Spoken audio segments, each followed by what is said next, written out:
반갑습니다. 경상도조입니다. 제가 최근에 호주 시골에 지내다가 완전히 시티라고 할 수는 없지만 메트로 시드니 지역으로 이사를 왔어요. 근데 제가 시골에서 이민을 시작한 이유가 있습니다. 뭐겠습니까? 바로 이민 점수 때문이에요. 채널을 보시는 분들 중에 이민에 관심 있으신 분들이 사실 굉장히 많거든요. 제가 이 부분은 꼭 말씀드리고 싶어서 이 영상을 만들게 되었습니다. 제일 중요한 부분 몇 가지가 있습니다. 이 부분을 좀 아셔야 이민 오는데 좀 도움이 될 수 있다라고 말씀을 드릴 수가 있어요. 조금이라도 찾아보신 분들은 이민이 점수제라는 부분을 알고 계실 겁니다. 투자 이민이나 다른 부분들은 잘 모르겠지만 일반적으로 이민을 올 때는, 특히 호주는 기술에 대한 니즈로 기술 부족군이라는 것을 만들어가지고 거기에 적합한 사람들을 데리고 오는 게 기본적인 컨셉입니다. 이 나라의 부족한 일꾼들을 숙련된 사람들로 채우겠다, 이런 뜻이에요. 사회를 빨리 발전시키기 위한 방법이겠죠. 근데 단순히 기술만 있다고 되는 게 아니고 나이, 학력, 경력 이런 부분들이 포함이 됩니다. 내가 바꿀 수 없는 부분에 대한 점수를 환산을 하고 영어 시험 같이 점수로 커버할 수 있는 이런 부분에 점수를 또 줍니다. 그걸 두 개 합산해서 너는 몇 점이고 우리의 커트라인은 이거고 이 커트라인 넘으면 올 수 있다 없다, 이런 걸 정하는 거거든요. 제가 시골에 갔던 이유 중에 하나는 단도직입적으로는 이민 점수가 부족해서였고요. 그 중에 하나가 나이 때문이었어요. 이제 웬만큼 준비가 되면 EY라는 걸 넣거든요. 이민에 관심이 있다, 이거에 대해서 넣는데 이때 필요한 게 이민 점수입니다. 나는 몇 점이야, 이렇게 알려줘야 돼요. 제가 처음에 지원을 했을 때는 제 나이가 커트라인보다 낮았습니다. 근데 제가 전부 다 EY를 넣고 나서 기다리고 있는 동안에 제 생일이 지나버렸어요. 그러면서 이민 점수가 5점 깎였단 말이에요. 그래도 사실은 커트라인 점수였습니다. 근데 저희가 이민 문이 좁아지는 걸 느끼고 나서 결심을 했어요. 5점 더 낮게 할 수 있는 시골 지역으로 가서 이민을 시작을 하자. 그때는 이게 이렇게까지 오래 걸릴 줄 몰랐고 2년이 지난 다음에 바로 그냥 영주권으로 바꿔줄 줄 알았는데 그것도 아니었어요. 사실 이제 다 만족이 되면 넣고 나서 1년 기다리고 1년 반 기다리고 이런 경우들이 되게 많거든요. 그거는 궁금하신 분들은 제 지난 영상들을 보시면 그게 얼마나 고통스러운 일인지 아마 아실 겁니다. 제가 아마 이 시험을 알았다면, 그리고 사실은 알고 있었어요. 알고 있었는데 이 시험이 이 정도로 접근 가능한 시험인 줄 알았다면 저는 분명히 쳤을 거예요. 그리고 시골로 안 왔을 거예요. 바로 시티로 갔겠죠. 시골로 온 걸 무조건 잘못했다 후회한다 이렇게 말씀드릴 수는 없으나 힘들었던 건 사실이거든요. 시티로 바로 갈 수 있었을 그 추가 5점, 이거를 이 시험을 통해서 받았다면 저는 아마 조금 더 편안하게 정착을 시작하지 않았을까, 지금쯤 이미 집을 사서 내 자가에 살고 있지 않았을까 라는 생각이 좀 들긴 합니다. 나띠 CCL이라는 시험이 있는데 이게 번역가 시험이잖아요. 번역 자격증 시험이라서 저는 그냥 처음부터 아예 바로 포기를 했거든요. 번역 자격증? 나 그 정도 영어 못하는데, 그 시험 이름을 듣자마자 나는 번역은 아니야, 이렇게 생각을 했거든요. 그런데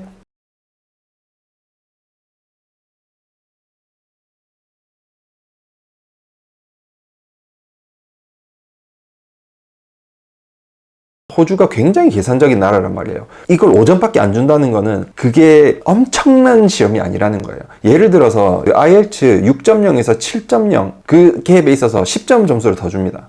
통번역 자격증은 5점밖에 안 준다. 이 말은 난이도가 사실 그렇게 어려운 게 아니었다라는 말이 됩니다. What brings you to the hospital today? How long have you felt this way? 근데 제가 그걸 선입견 때문에 그 시험을 아예 쳐다보지도 않았던 것 같아요. 근데 이 시험이 나티 CCL 마스터 클래스라고 해서 이 시험에 대한 코스가 나왔어요. 그것도 한글 자막이 들어있는 교재가 드디어 나왔습니다. 그래서 이 영상에서 소개를 시켜드리는 거고, 영주권에 아직 지원을 하지 않으신 분, 혹은 지금 지원을 하려고 하시는 분이나 하고 나서 기다리시는 분들도 저는 이 시험을 치는 게 좋다는 생각이 들어요. 왜냐면 이 5점 때문에 내가 시골로 안 가도 될 수도 있거든요. 지금 대부분 사람들이 시골로 가야 되는 걸로 알고 있거든요. 호주는 전부 시드니, 멜번에 사람들이 몰려있기 때문에 시골 쪽으로 어떻게 해서든 보내려고 하고 있어요. 바로 올 수 있으면 시티로 오는 게 가장 효율적이라고 저는 생각을 합니다. 시골에 갔다 온 사람으로서. 게리스의 호주 생존기라고 하는 호주 이민 정보 채널이 있어요. 그 채널에서도 이 영상을 소개를 시켜드렸고, 그 채널에 보면 항상 이 말씀을 하세요. 시골로 가서 학업을 해라. 나중에 5점 모자라서 막 피눈물 흘리지 말고 지금이라도 시골에서 공부를 하고 라는 말씀을 많이 하시거든요. 그 이유가 바로 5점 때문입니다. 그 5점을 시험을 침으로써 이걸 합격하게 되면 5점이 채워진다는 거죠. 그 전에 이 시험 난이도가 어렵지 않냐라고 했는데 이 시험의 영어적인 난이도를 봤을 때는 IELTS 4.5에서 5점 정도라고 얘기를 하거든요. 이민을 오기 위해서 기본적으로 받아야 되는 점수 범위예요. 그리고 IELTS 6.0은 배우자까지도 추가 점수를 받을 수 있는 점수거든요. 근데 요즘에는 배우자 추가 점수도 많이 도전하시는 걸 알고 있어요. 그 이민 점수를 더 받기 위해서. 근데 4.5에서 5점 정도라고 하면 실제 누구나 도전할 수 있는 그 기회라는 생각이 들거든요.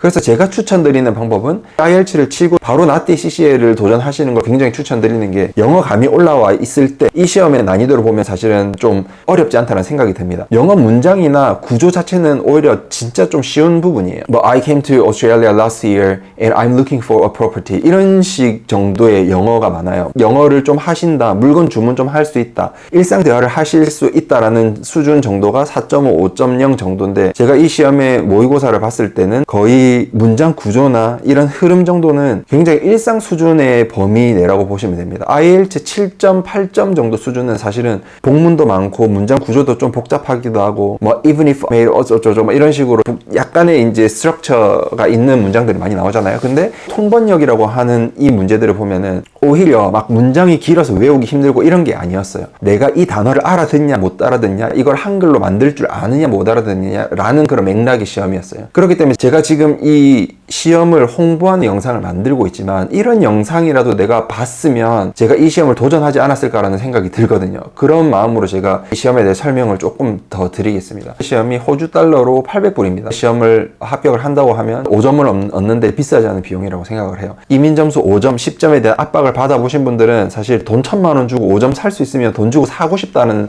분들도 많이 계시거든요. 시험은 집에서 볼 수가 있고요. 이런 경우 있잖아요. 유튜브를 보고 이 관련된 내용들을 좀 짜집기식으로 공부를 하면 한번 쭉 훑어볼 수가 없어요. 다른 영어 시험 쳐보신 분들도 아실 거예요. 유형을 확실하게 파악하는 게 굉장히 중요합니다. 머티리얼은 그 옆에 화면을 보시다시피 애니메이션으로 좀 보기 쉽게 설명이 되어 있어요. 그리고 시험에 나올 만한 이 내용들을 가지고 만들었기 때문에 시험 치는데 많이 도움이 될 거다. 무엇보다 도움이 되는 게 제가 앞서 말씀드렸던 그 단어, 어휘 관련된 부분일 것 같아요. 호주에 지내면서 시간이 지나야 알 수 있는 이 단어들을 미리 좀 접하는 public inspection, 이 부동산 관련된 이런 좀 맥락들이 좀 많이 나오는 것 같아요. 영어의 난이도로 봤을 때는 높진 않지만 이게 캐주얼 컨버세이션의 대화의 내용으로 보면은 사실은 굉장히 흔하게 매 에브리데이 쓰는 그런 단어들이에요. 그리고 이게 어떤 식이냐면 어떻게 표현을 해야 되는지, 어떤 식의 구조로 말을 해야 되는지가 이 마스터 클래스 강의에 들어있다는 거죠. 그 맥락만 전체적으로 이해를 하면 시험 합격률이 높아지지 않을까라는 생각이 듭니다. 우리가 통번역을 한다고 했을 때 이 이야기를 듣고 사람이 컴퓨터처럼 전부 다 기억을 할 수가 없잖아요. 그러면 그걸 필기를 해야 될 텐데 통번역 하시는 분들 보면 막 이걸 필기를 하잖아요. 약자 같은 걸로 이렇게 하는 거예요. 어떤 식으로 약자를 쓰고 어떻게 필기를 해야 되는지, 어떻게 해야 대답을 잘 할 수 있는지도 강의 내용에 포함이 되어 있습니다. 그래서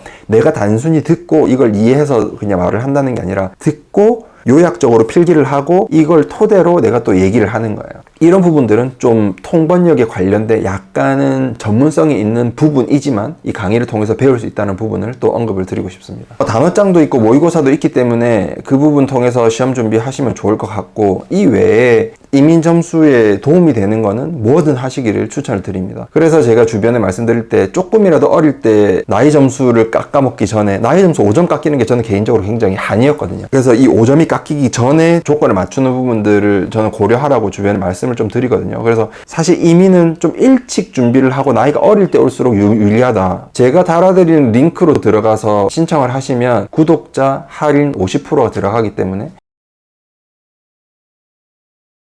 기회도 놓치지 마시고, 제가 시골에서 지냈던 부분, 나이가 지나서 5점이 모자라서 시골에서 지냈던 이 부분들을 좀 설명을 드렸고, 이 5점이 실제로 이걸 겪었던 사람 입장에서 보면 얼마나 이 5점이 진짜 소중한지에 대한 열변을 좀 토해봤는데요. 아마 이 영상 또한 이게 도움이 되는 분들이 굉장히 많으실 거라고 생각을 합니다. 이민 관련된, 혹시 시험에 관련된 부분들을 밑에 댓글로 달아주시면 제가 성심성의껏 아는 범위 내에서 답변을 드리도록 하겠습니다. 감사합니다. 경상도총이었습니다.